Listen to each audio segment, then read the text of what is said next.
China के अंदर जब एक अंडरग्राउंड चर्च चल रही थी तो वहाँ पर एक कुछ वहाँ के कॉप्स जो थे वो वहाँ पर आए और उन्होंने सब देखा कि कोई व्यक्ति बाइबल प्रीच कर रहा है। 70-80 लोग वहाँ बैठे हुए हैं।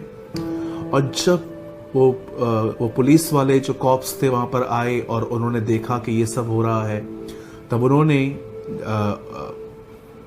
उन लोगों को कहा, हम तुम्हें एक ही शर्त पे छोड़ सकते हैं, तुम्हें एक काम करना है, अपनी बाइबल को नीचे रखो, उसके ऊपर थूको और अपना पैर उसके ऊपर रख के आगे चलो।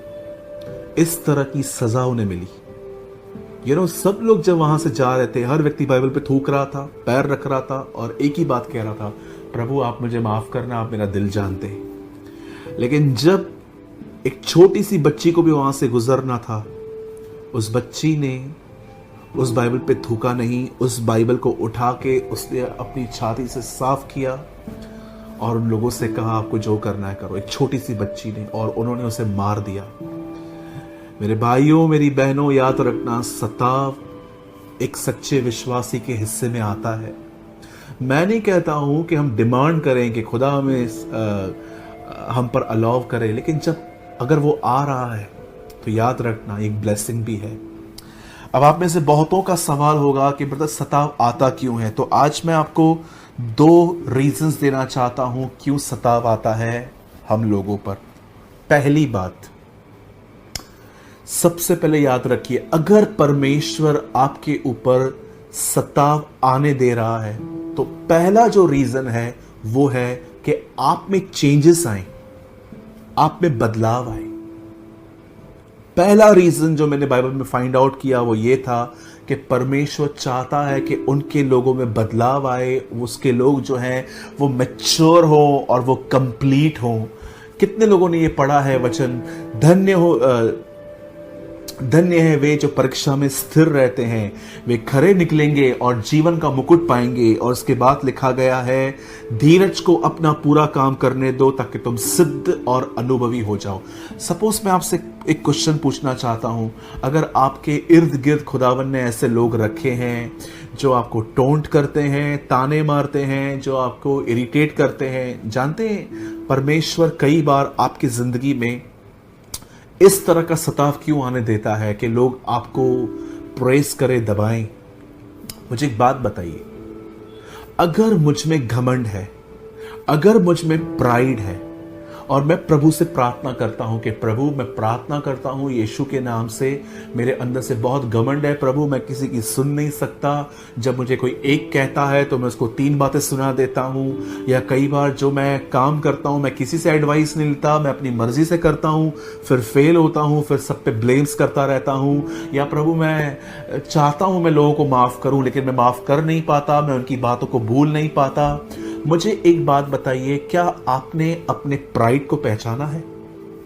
आज बहुत सारे लोगों को तो बिलीव भी नहीं होता कि उनमें प्राइड है। जब भी प्राइड के ऊपर प्रचार चलेगा ना, उन्हें लगेगा ये मेरे लिए थोड़ी ना है, मैं थोड़ी ना घमंडी हूं। जॉइस मेयर सिस्टर ने, मैंने उनके किताब में बहुत साल पहले एक बात पढ़ी थी कि उन्होंने एक स्टॉल लगाया, उस स्टॉल पे उन्होंने सीडीज रखी बेचने के लिए, और सीडी का नाम था घमंड मत करो। और उन्होंने अपने किताब में लिखा था, वो सीडी में से उस सीडी में कोई बिक्री नहीं हुई, कोई ले ही नहीं रहा था, क्योंकि जो भी वहां से पास हो रहा था सब सोच रहे थे मैं क्यों लूं, मुझ में घमंड थोड़ी ना है। मैं आप में से हर एक को कहना चाहता हूं, मैं आपके सामने कबूल करता हूं मुझ में घमंड है, और आप माने या ना माने, मुझे पकड़ के जितने भी लोग आप मुझे देख रहे हैं, हम सब में घमंड है। रेशोस हैं, किस में बहुत ज्यादा है, किस में कम है, लेकिन हम सब में कहां ना कहां घमंड है। जिस व्यक्ति में घमंड होता है वो कभी किसी की डांट नहीं सुन सकता, वो किसी से एडवाइस नहीं लेता, वो आदमी कभी महसूस नहीं करता कि उसने गलती की है। अगर आप ये प्रार्थना करते हैं कि प्रभु मुझ में घमंड है, तो मुझे बताइए, क्या सिर्फ प्रार्थना करके आपका घमंड बाहर आ जाएगा? क्या सिर्फ उपवास करके आपका घमंड बाहर आ जाएगा? या आपको लगता है कि सिर्फ चर्च जाने से और बाइबल पढ़ने से आपका घमंड आ जाएगा? याद रखिए, the Bible says the Bible says गिरने से पहले घमंड ऊंचा उठने से पहले नम्रता आती है। घमंड को चूर करने का एक सबसे बेस्ट तरीका है कि खुदा हमारे जिंदगियों में ऐसे लोग रखता है जो हमें अच्छा बिहेव नहीं करते, और जब हम उनकी सुन के शांत रहते हैं, इससे आपका घमंड टूटता है और ये आपके उद्धार का कारण बनता है। मेरे भाइयों, मेरी बहनों, जरा सोचिए, नरक जाने से अच्छा है थोड़ी डांट सुन ले। आप में से कोई कह सकता है कि ये कैसा है ब्रदर, मुझे बताइए। जब यीशु ने कहा अगर व्यभिचार कर रहा है और तेरी आंख तुझे ठोकर खिला रही है तो क्या कर, उसे निकाल के फेंक दे। तेरा हाथ तुझे ठोकर खिलाता है तो उसे काट के फेंक दे।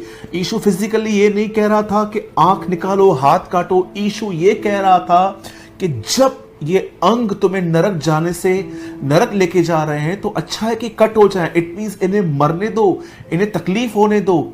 यीशु ये नहीं कह रहा था कि आंख निकाल दो। क्या उसे नहीं पता कि अगर दाहिनी आंख निकाल दी तो मैं बाईं आंख से देख सकता हूं कुछ गलत?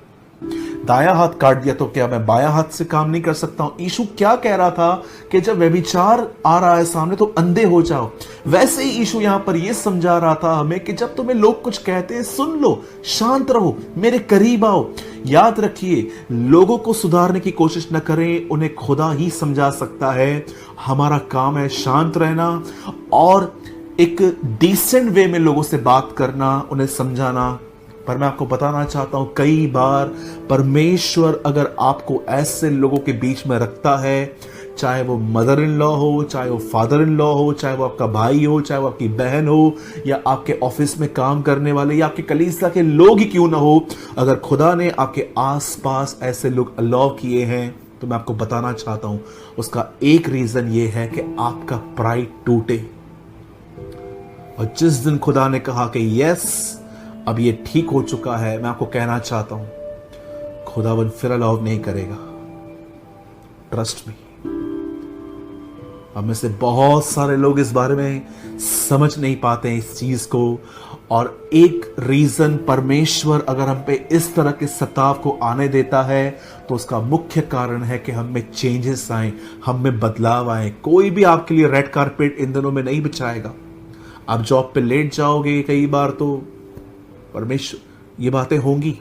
अब दूसरा रीजन जो मैं आपको बताना चाहता हूं, अगर परमेश्वर हम पे सताव आने दे रहा है अपराइट लाइफ जीने के बाद भी, तो उसका एक रीजन है परमेश्वर आने वाले दिनों में आपको मिनिस्ट्री देगा, वो आपको सेवकाई देगा।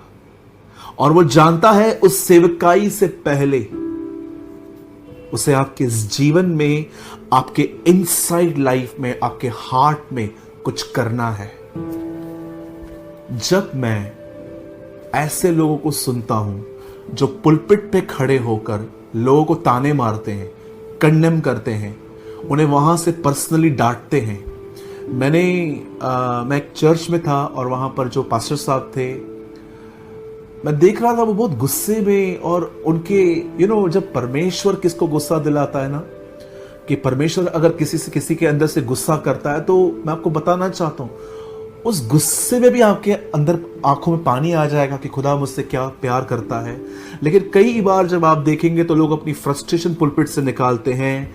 ये एक साइन है कि ये वो लोग हैं जिनके इनसाइड काम नहीं हुआ है और जो पर्सनली बात करने की हिम्मत नहीं रखते हैं, इसीलिए वो पुलपिट से लोगों को ताने मारते हैं। परमेश्वर नहीं चाहता कि आप इस तरह की सेवकाइयां करें, जो पुलपिट से इस तरह लोगों को ताने मारना, कंडेम करना, नीचा दिखाना, उन्हें ऐसा प्रेजेंट करना कि मुझे तेरी बातें पता है। आप सोचिए, अगर आप एक पासवान हैं और अगर आप ये कर रहे हैं, एक व्यक्ति को समझाने के लिए आप 200 लोगों की मीटिंग खराब करते हैं और आपको इन बातों का लेखा देना पड़ेगा। बाइबल कहती है तेरा भाई अगर गलती कर तो उसे समझा। वहां ये नहीं लिखा है कि पुलपिट से वहां पर बातें कर। मेरे भाइयों, मेरी बहनों, परमेश्वर अगर हम पे सताव अलाव करता है तो उसका पहला रीजन है हम में चेंजेस आए, हमारे अंदर से घमंड निकले और एक हम हम्बल व्यक्ति बने। परमेश्वर मूसा के द्वारा इज़राइल से कहता है कि हे बनी इज़राइल, मैं तुझे जंगल से इसलिए लेकर आया ताकि तू 2 बातें समझे कि मनुष्य केवल रोटी ही से नहीं परंतु परमेश्वर के वचन से जिएगा, और तू नम्र बने। घमंड सिर्फ प्रार्थना से नहीं निकलता, घमंड तब निकलता है जब आप किसी के अंडर में आके उनके हिसाब से चलते हो। इस तरह से प्राइड निकलता है। और मैं आपको आज भी कहता हूं, आप अपने जीवन में जरूर कुछ लोगों से मिलना पसंद नहीं करते हो। आप में से कुछ लोग जरूर होंगे कि जब वो आता है या वो आती है तो आप वहां से निकल जाते हो। क्या रीजन है? जब आप एक घमंडी व्यक्ति को पसंद नहीं करते तो याद रखिए, अगर आप घमंडी हो तो लोग आपको कैसे पसंद करेंगे? मुझे बताइए। आप दूसरों की बातों को काट के अपनी बात करते हो। आप सिर्फ बात करते हो, मुझे ऑनर नहीं मिला, मुझे प्यार नहीं मिला, मुझे ये नहीं मिला, मुझे वो नहीं मिला। जब आप दूसरों से एक्सपेक्ट नहीं करते हो कि वो आपके साथ ऐसा बिहेव करें, तो क्या लोग आपको पसंद करेंगे इस तरह से? मेरे भाइयों, मेरी बहनों, परमेश्वर ने अगर सताव अलाउ किया है तो हमारे बदलाव के लिए किया है। इसलिए यहां पर लिखा है, धन्य हो तुम, ब्लेसेड हो तुम जब सताए जाते हो। आप राइचसनेस में आ जाओगे, राइट लिविंग जियोगे आप।